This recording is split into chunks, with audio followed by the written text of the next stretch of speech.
wa ma arsalnaka illa rahmatan lil alamin. Surat Al-Anbiya 107.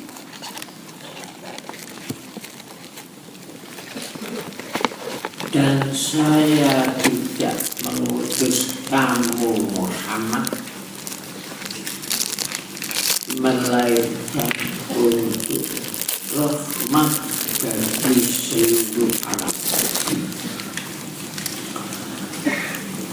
Atas dasar ayat itu kita mengetahui bahwa tujuan Islam itu diturunkan untuk rahmatan lil alamin. Untuk mencapai rahmatan lil alamin itu kemudian Rasulullah Sallallahu Alaihi Wasallam menciptakan kader rahmatan lil alamin selama 13 tahun di Mekah, pengkaderan rahmatan lil alamin. Setelah pengkaderan rahmatan lil alamin berjalan 5 tahun, dari tahun 1 kenabian sampai tahun 5 kenabian, kemudian ada selektif kader, namanya selektif kemanusiaan. Selektif kemanusiaan itu pada waktu itu umat Islam di Mekah sekitar hanya 200 orang, belum banyak. Sudah mulai diadakan selektif kemanusiaan. Qala Rasulullah sallallahu alaihi wasallam, "Lau kharajtu ila ardil Habasyah kana biya malikun la yudlamu indahu ahadun wa ya ardil syirki." Seandainya kamu keluar dari Makkah menuju Habsyah atau Ethiopia, di sana ada raja yang tidak pernah zalim di sisinya kepada siapapun, dan bumi Ethiopia itu adalah bumi syirik. Itu selektif kemanusiaan. Karena pada waktu itu di Mekah tidak ada kemanusiaan, yang ada kezaliman. Jadi tidak ada kemanusiaan. Dia berangkat rombongan meninggalkan Mekah, meninggalkan Ka'bah, meninggalkan Maqam Ibrahim, meninggalkan Safa Marwah, meninggalkan Arafah, meninggalkan Zamzam. Semua mereka tinggalkan menuju Ethiopia. Kalau dia dari akal pikir yang cetek, mengapa dia meninggalkan Ka'bah? Toh tidak ada bangunan sebuah Ka'bah.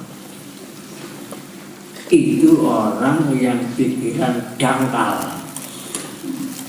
Tapi Rasul bersabda, di sanalah Malikun layu bilang, raja yang tidak pernah zalim kepada siapapun.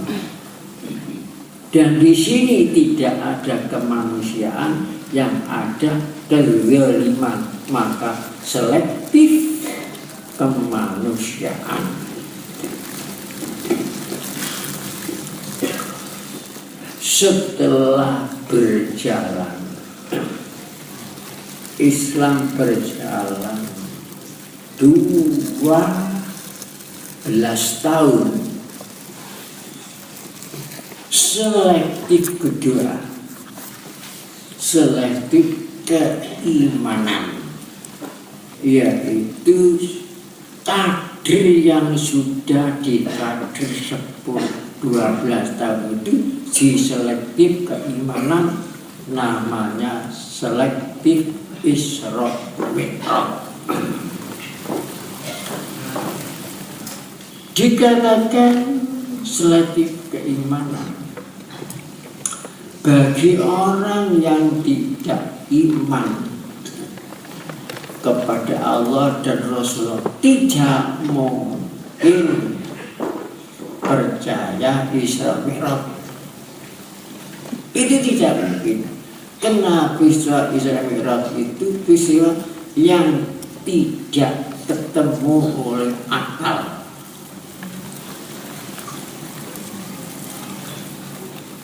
Jadi kalau tidak diterima dengan iman, tidak bisa.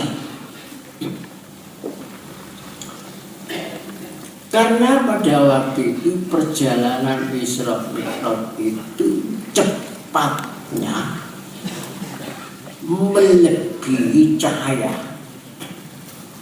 Kecepatan cahaya itu cahaya biasa. 1 detik mencapai jarak 300.000 kilometer. 1 detik. Sedih kendaraannya barbun bulog hilang. Jadi seandainya ditempuh melalui jalan cahaya antara Masjidil Aqsa sampai Sidratil Muntaha 1 miliar cahaya tahun itu tak mungkin sampai.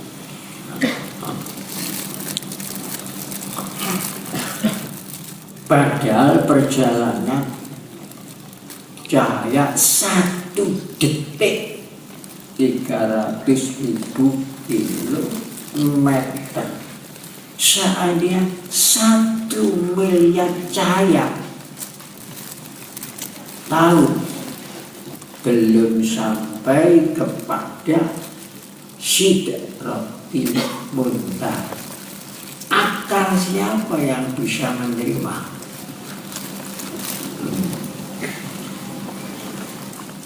Itu selektif keimanan.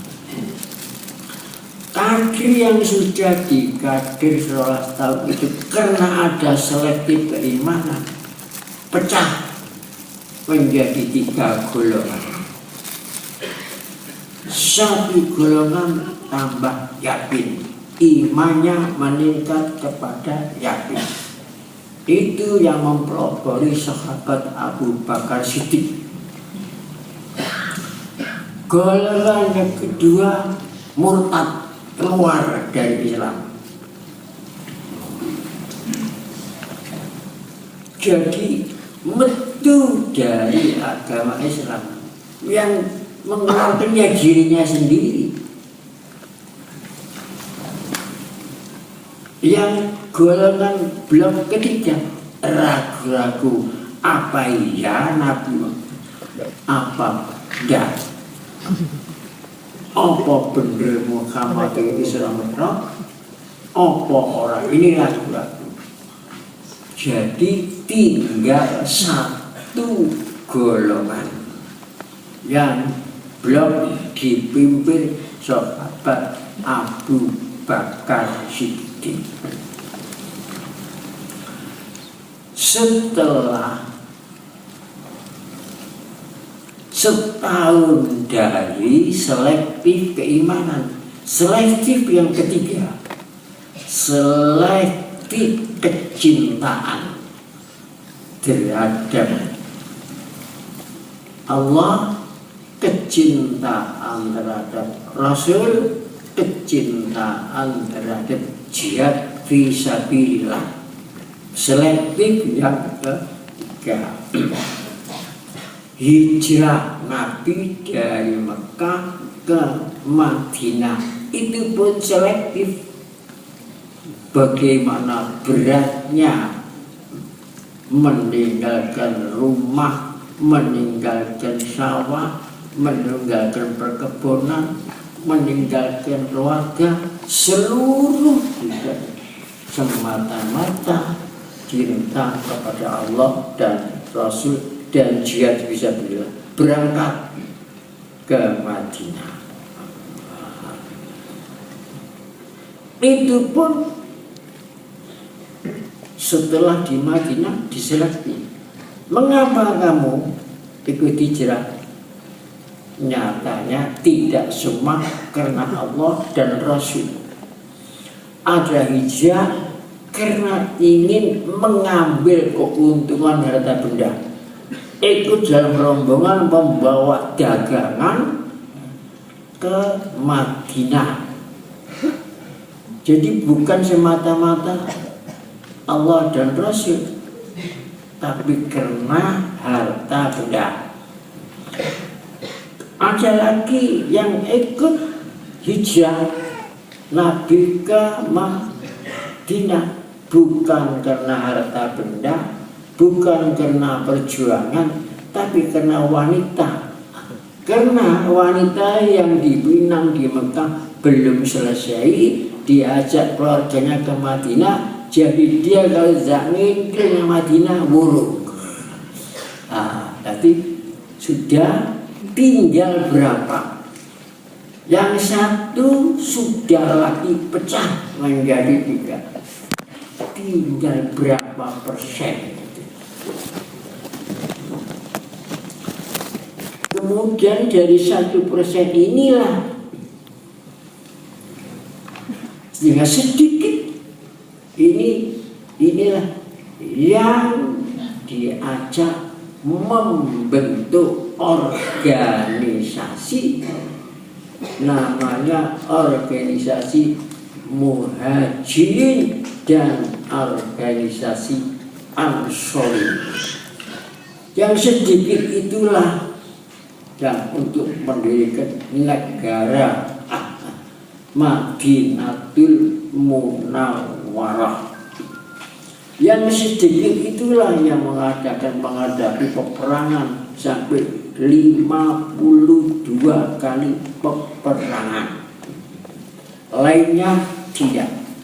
Jadi selektifnya itu zaman Rasul itu selektif sampai betul-betul kader militer. Setelah organisasi Muhajirin, organisasi Ansori berkembang, zaman Rasul 10 tahun di Makkah, di Madinah. Rasul wafat diganti Abu Bakar 2 tahun, 12 tahun. Abu Bakar wafat diganti Utsman 10 tahun. Di dalam 22 tahun itu Madinah menjadi negara suci super power perdana. Negara Mesir masuk, Palestina masuk, Bahrain masuk, Yordania masuk, Irak masuk, Yaman masuk, Syria masuk, Iran begitu negara super power zaman dahulu, dan Romawi semua wilayah jajahnya dibabat, semua masuk wilayah Madinah, hanya berapa kader. Itulah rahmatan lil alamin. Mengapa ada selektif? Karena memang yang menjadi rahmatan alamin itu satu manunggalnya unsur keimanan, unsur kemanusiaan, unsur kecintaan. Maka selektifnya selektif kemanusiaan, selektif keimanan, selektif kecintaan. Itulah perjuangan Rasulullah untuk mewujudkan rahmatan lil alamin, kemudian Islam berkembang ke seluruh dunia. Dan itulah yang saya tiru menurut kemampuan saya. Siddiqiyah mempunyai ciri khas silaturahim. Ciri khas kedua santun. Ciri khas kedua itu sedekah. Untuk mewujudkan rahmat dari tiga ciri khas itu, kemudian kita membuat organisasi. Pertama, membuat organisasi Yayasan Pendidikan Siddiqiyah. Kemudian kita buat organisasi Siddiqiyah. Kemudian kita buat organisasi Kausaran Putri. Membuat organisasi Bilal Berkat Rahmat. Membuat organisasi Opsik. Membuat organisasi Ikhwan. Itu semua dalam rangka mewujudkan kenyataan sedekah silaturahim santun. Kemudian ini membutuhkan selektif. Jadi harus diselektif.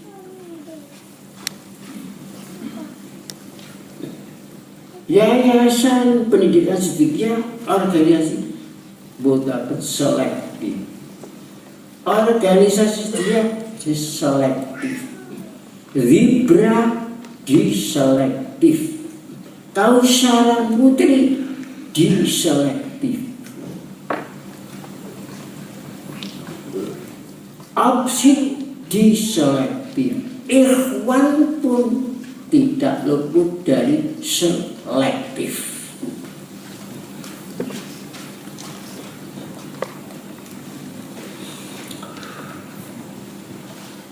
Dan akhir bulan Maret yang akan datang,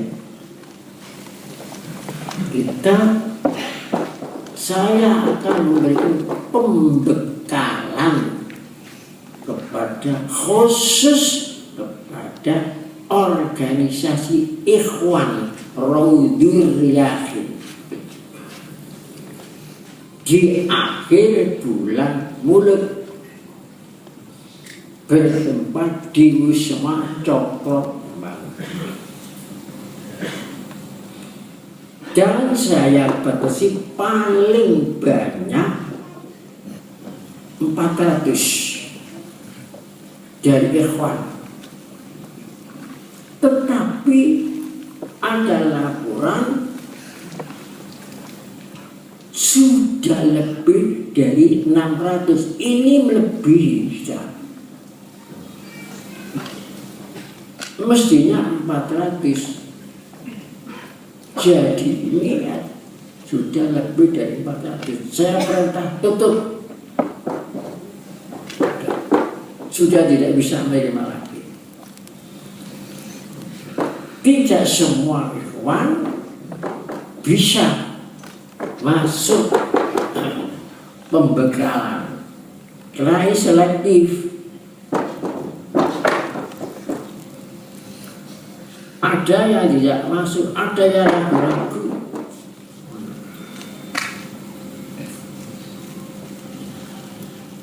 Memang ini menjadi selektif. Nah, baru nanti kita tahu mana ikhwan yang betul-betul, mana yang ikhwan yang epok-epok, mana yang murtad.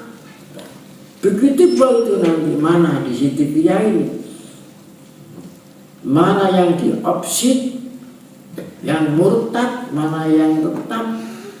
Begitu pula dia organisasi tiga dan sebagainya, mana yang dicibra dan lainnya. Sekarang ini si tiga ini sudah mengobar-ngobarkan cinta tanah air Indonesia. Cinta di tengah-tengah pengobaran cinta tanah air tiga, pengamalan dari 3S tersebut, muncullah gerombolan setan penculik. Nah, itu sudah mengeluarkan dirinya sendiri dari Siddiqiyah. Jadi yang mengeluarkan Siddiqiyah sendiri, dirinya sendiri. Gerombolan penculik. Nah, ini supaya hati-hati. Jadi yang tidak mempunyai sifat tiga tersebut, kalau tidak mempunyai sifat silaturahmi, santun, sedekah, malah mempunyai sifat bisik-bisik, menyebar fitnah melalui alat-alat modern dan sebagainya, mengadu domba, menculik, itu sudah keluar dari Siddiqiyah. Hati-hati, fitnah sudah nyusup-nyusup, dan yang akan bisa meneruskan nanti Siddiqiyah, meneruskan pondok pesantren Baharul Majma'al Bakhair, dan yang bisa meneruskan pesantren Jati Diri itu nanti dari ikhwan-ikhwan yang sudah selektif, bukan dari bani-bani. Walaupun dari Bani Syuhada sendiri, kalau memang tidak ikhwan selektif, tidak bisa ikut meneruskan Majma'al Bakhair, tidak bisa. Karena ini masalah ilmiah, makanya bukan masalah bani-baninya, bani ini, bani itu, bani tidak. Dan begitu pula yang akan mengisi pesantren-pesantren Jati Diri Bahasa itu pun dari ikhwan. Ada pun lainnya membantu saja. Ini masa selektif ini. Siddiqiyah tidak menggandoli orang yang keluar dari Siddiqiyah. Siddiqiyah tidak menggandoli belakang. Silakan, boleh keluar, boleh memusuhi, dan sebagainya. Tapi Siddiqiyah tidak ada tabiat tanpa silaturahim, santun, sedekah. Seandainya Siddiqiyah ini mempunyai sifat gerombolan penculik. Bayangkan peristiwa Batu. Semua sudah siap akan menggerutu ke Batu, sampai dari Aceh, sampai dari Baret Merah juga ada, sampai dari orang luar Siddiqiyah, dari agama lain ikut akan gabung.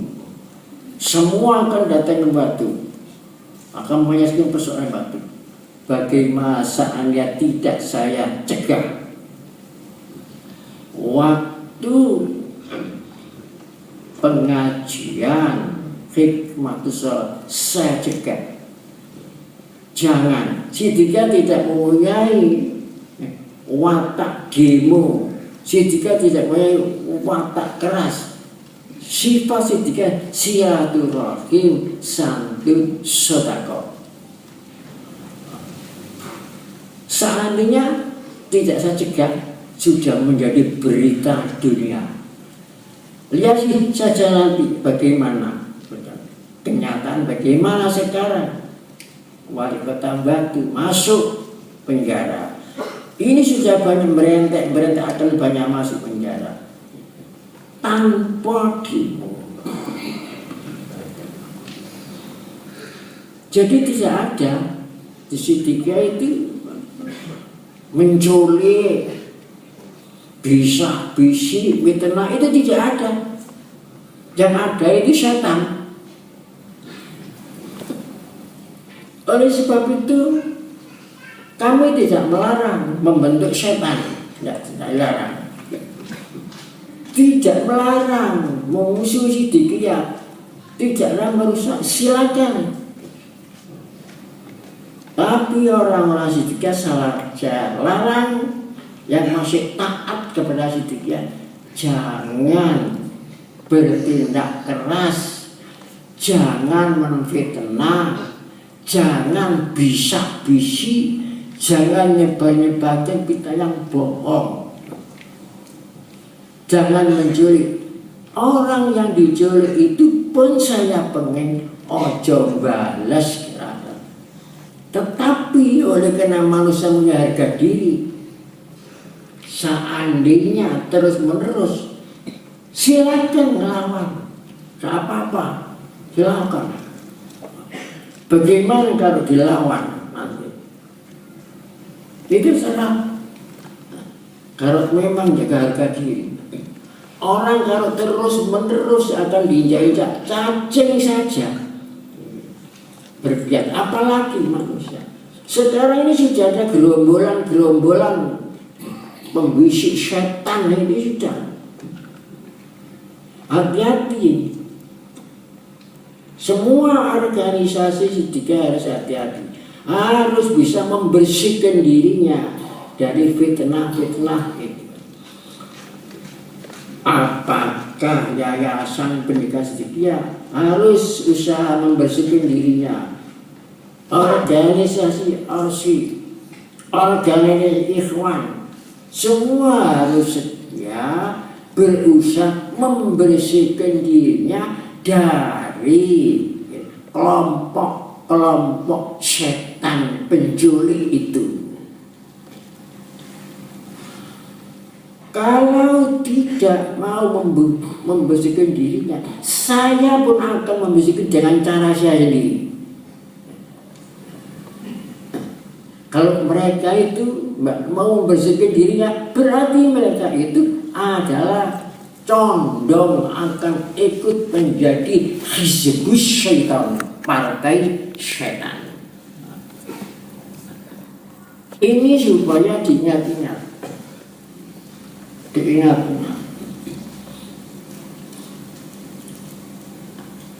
Apa ada ajaran Siddiqiyah menculik ya? Masa ada? Kan tidak ada selama ini. Sedekah, santun, silaturahim. Tapi ini sudah ada. Ngaku-ngaku harus ada, tapi menculik. Siapapun yang memakai sifat setan itu adalah sudah keluar dari Siddiqiyah.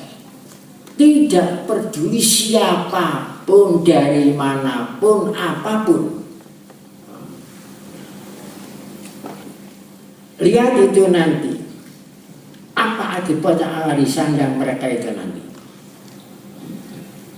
Oleh sebab itu saya hati-hati. Jadi ciri khas setan itu satu, yuhi ba'dhum ila ba'din zukhrufal qawli ghurura. Yuhi bisa bisi, zukhrufal qawli menghias-hias perkataan. Nomor dua, fitnah. Menyebarkan berita yang tidak baik. Bukan cinta tanah air, tapi menyebarkan kebencian. Jadi kalau ada acak-acak seperti itu, tahulah itulah setan. Kamu tolak, terserah. Kamu terima, ingin jadi setan juga, silakan.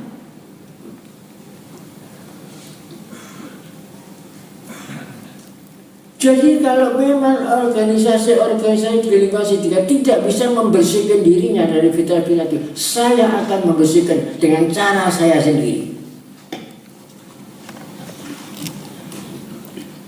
Saya akan membersihkan dengan cara saya sendiri. Saya ini gak rela kalau Siddiqiyah ini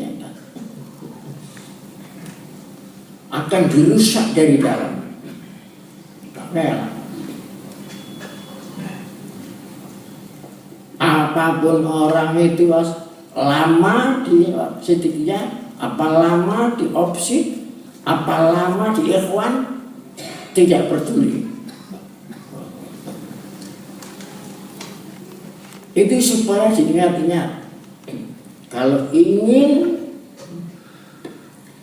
bahagia, selamat, mengikuti Imamul Muttaqin, apakah milih mengikuti Imam Syaitan, terserah.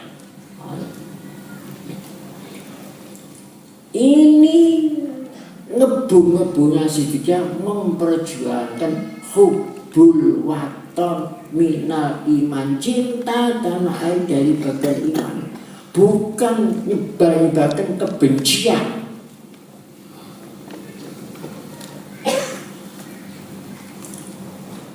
Kita harus, kalau ada bisik-bisik aja, harus tahu itu siapa itu. Itulah musuhnya. Tolak.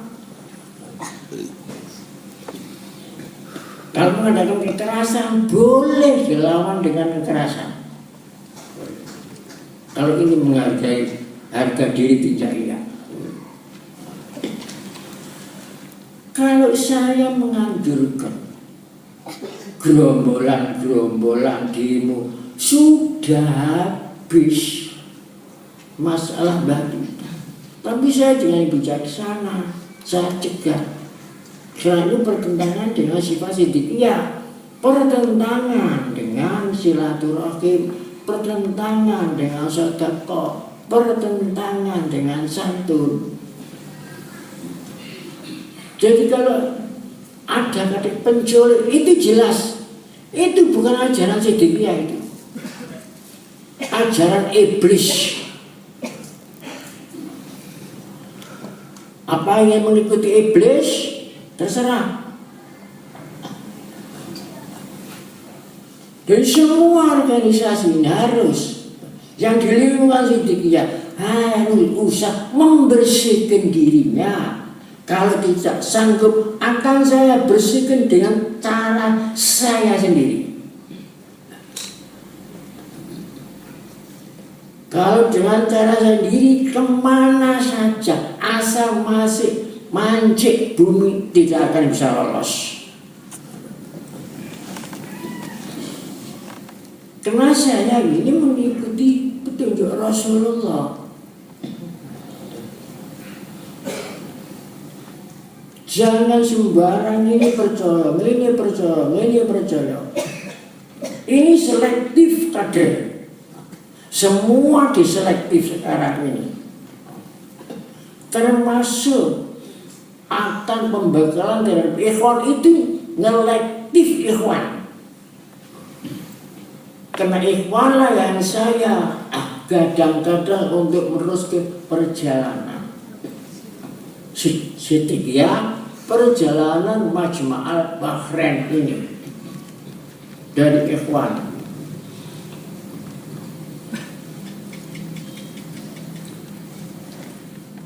Biarkan tidak semua ikut pembekalan, ini sudah kelebihan sudah.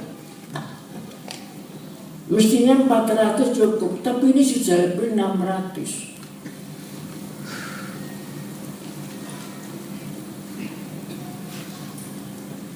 Jadi kita tidak membutuhkan banyak orang, yang saya butuhkan kualitas taat, cinta terhadap hidupnya, cinta dengan perjuangan. Untuk apa? Jutaan kalau seperti untuk saja. Untuk apa? Tidak ada artinya. Ini peringatan saya. Memang peringatan ini keras. Memang jadi obat. Siapa yang mau sadar, siapa yang tidak mau sadar, silakan. Wajiban masing-masing, silakan. Mau untung, mau neraka, mau surga, mau bejat, silakan. Merdeka. Tidak ada paksaan, tidak ada larangan. Ingin keluar dari segitiga, silakan. Ingin mengungsi, silakan. Tidak apa-apa. Tapi segitiga tetap berdiri Allah Ta'ala akan tetap berkobar di seluruh Indonesia. Itulah mudah-mudahan apa yang saya sampaikan ini dipikir sungguh-sungguh, harus usaha kolektif diri. Mumpung belum, kalau memang tidak sanggup, saya akan menyelektif sendiri dengan cara saya sendiri. Semua akan kena selektif.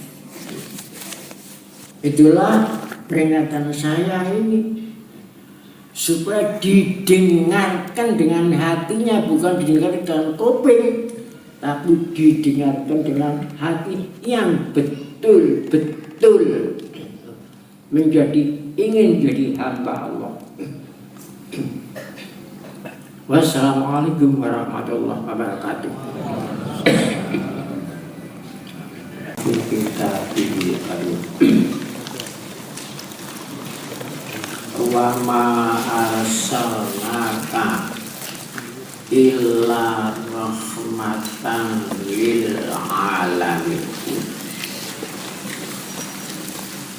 Surat Al-Anbiya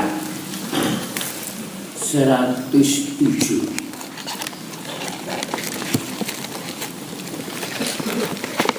Dan saya tidak mengutus kamu Muhammad melainkan untuk rahmat bagi seluruh alam. Atas dasar ayat itu kita mengetahui bahwa